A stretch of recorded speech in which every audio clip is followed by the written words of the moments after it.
homosexual community have any kind of organization similar to the NAACP?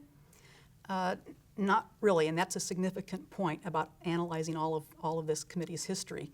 The Madison Society was formed in 1951 in Los Angeles, and the Daughters of Bilitis in 1955 in San Francisco, but these were very small organizations. They hadn't yet established much of a national presence, and so really there was no large, no medium-sized, no small organization that would stand up and speak on behalf of the teachers.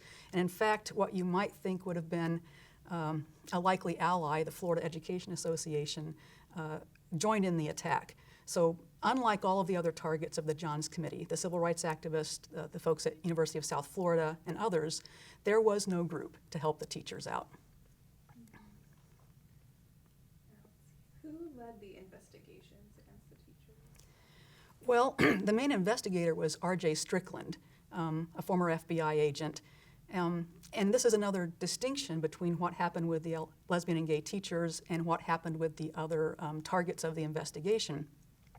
When the civil rights activists or the University of South Florida folks were called in to testify, they usually brought attorneys.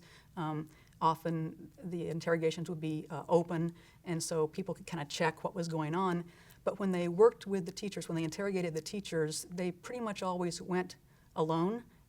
Maybe a rare case, a teacher might have brought legal counsel, but generally that was not the case, so they were left to fend for themselves, to try to figure out for themselves how to respond to these abuses and so forth. Well, I think one reason it was an easy target, because people are not going to stand up in defense of the people who are being targeted. The 1950s again, and the entire 20th century was probably the worst time to be a lesbian or gay citizen in this country, because there was a great deal of oppression, purges, and so forth coming down from the federal government, really.